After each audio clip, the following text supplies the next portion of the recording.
रोज प्रयोग होने वाले बेहद महत्वपूर्ण अंग्रेजी शब्द।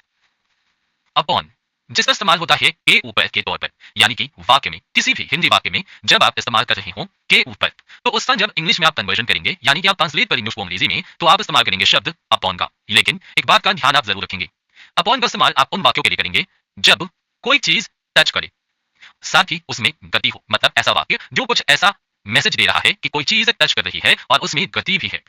कैसे होते हैं ये वाक्य, चलिए देखते हैं। बिल्ली टेबल के ऊपर कूदा।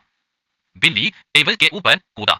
अब आप इस वाक्य से समझ सकते हैं कि बिल्ली जो है वो टेबल के ऊपर अगर कूदेगी तो वो टेबल को टच करेगी, साथ ही बिल्ली कूद रही है तो उसमें गति तो है ही। तो इस वाक्य को जब अंग्रेजी में ट्रांसलेट करेंगे तो हम लोग इस्तेमाल करेंगे the cat jumped upon the table. क्या हमने इस्तेमाल किया, हमने इस्तेमाल किया अपॉन का। The cat jumped upon the table.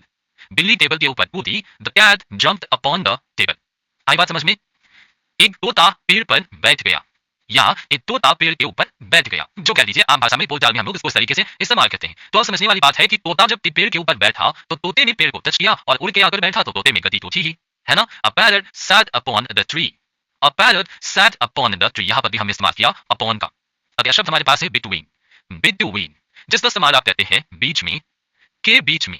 इन दोनों के जगह पर हिंदी का वाक्य हो और उसमें इस्तेमाल कर रहे हो बीच में या के बीच में, बोलचाल में इस्तेमाल करते हैं ना, तो आप अंग्रेजी में उसको चेंज करते वक्त इस्तेमाल कर सकते हैं शब्द बिटवीन का। लेकिन इस बात का ध्यान रखते हुए कि बिटवीन एक ऐसा शब्द है जो सिर्फ दो लोगों के बीच में ही इस्तेमाल किया जाता है। जब आप दो पर्सन की बात कर रहे हो अपने वाक्य में तो आप इस्तेमाल करेंगे शब्द बिटवीन का। कैसे, चलिए देखते हैं। आप दोनों अपने बीच केक बांट ले। यहाँ पर हमारे पास साफ है इस हिंदी वाक्य से कि आप दोनों, दो लोगों की बात हो रही है, केक को बांटने की बात हो रही है दो लोगों के बीच। आप दोनों अपने बीच केक बांट ले। Divide the cake between you two. क्या बताया, बिटवीन दो पर्सन के बीच में इस्तेमाल होता है, तो divide the cake between you two. Right, आगे बढ़ते हैं। अगला शब्द है अमंग।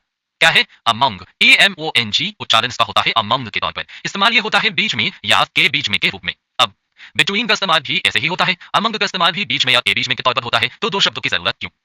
जैसा कि मैंने आपको बताया, बिटवीन का इस्तेमाल आप करते हैं दो पर्सन के बीच में। राइट, दो लोगों की जब वाक्य में बात हो रही हो तो आप बिटवीन का इस्तेमाल करते हैं। पर ऐसे भी दो वाक्य इस्तेमाल करते हैं रोजमर्रा की जिंदगी में जहां पे दो लोगों से अधिक की बात हो रही हो। दो से अधिक पर्सन के बारे में जब भी आप बात करेंगे वहां पर बीच में अमंग का इस्तेमाल करेंगे। किसका इस्तेमाल करेंगे, अमंग का इस्तेमाल करेंगे। जैसे मैं 10 लोगों के बीच में था। कहते हैं ना, मैं फोन कैसे उठाता, मैं 10 लोगों के बीच में था। I was among 10 people. I was among 10 people. मैं 10 लोगों के बीच में था। I was among 10 people. यहां पर हमने इस्तेमाल किया अमंग का। बढ़ते हैं आगे। अगला शब्द है beneath। क्या शब्द है, beneath। इसका इस्तेमाल होगा नीचे या के नीचे के तौर पर। हिंदी वाक्य में जब आप कहें नीचे के नीचे तो beneath शब्द का इस्तेमाल करेंगे। किसी चीज का नीचे होना और वो उस चीज को छूती हुई हो।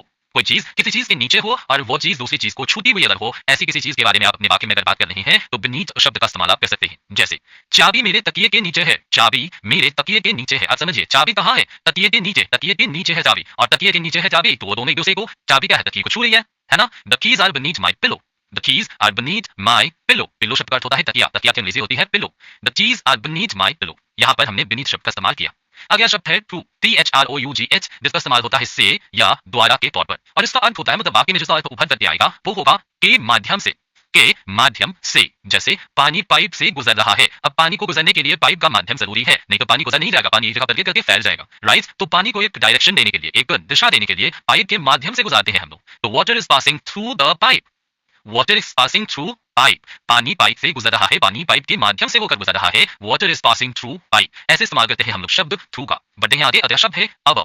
क्या शब्द है, अबव, जिसका इस्तेमाल होता है ऊपर या से ऊपर के तौर पर। कैसे इस्तेमाल होता है, ऊपर या से ऊपर के तौर पर। किसी सतह के ऊपरी स्तर की बात हो रही हो, किसी सतह के ऊपर के स्तर से जब बात हो रही हो तो इस्तेमाल करेंगे शब्द अबव का। जैसे आकाश हमारे सिर के ऊपर है। बिल्कुल, हमारे सबके सर के ऊपर है ना, आकाश हमारे सर के ऊपर है। The sky is above our head. जब आपको बात करनी हो उस बारे में तो आप कहेंगे, आप इस्तेमाल करेंगे शब्द अबव का कि स्काई कहाँ है, अबव हमारे सर का जो ऊपरी स्तर है उससे ऊपर है आकाश, है ना। The sky is above our head. हमने यहाँ पर अबव शब्द का इस्तेमाल कर लिया। याद रहेगी बात। चलिए बढ़िया आगे। अगला शब्द है बिहाइंड, जिसका इस्तेमाल होता है पीछे या के पीछे के तौर पर। बिहाइंड, पीछे या के पीछे के तौर पर इसका इस्तेमाल होता है। जैसे वह बस मेरे पीछे था। वह बस मेरे पीछे था। He was just behind me। He was just behind, वो बस मेरे पीछे था। He was just behind me।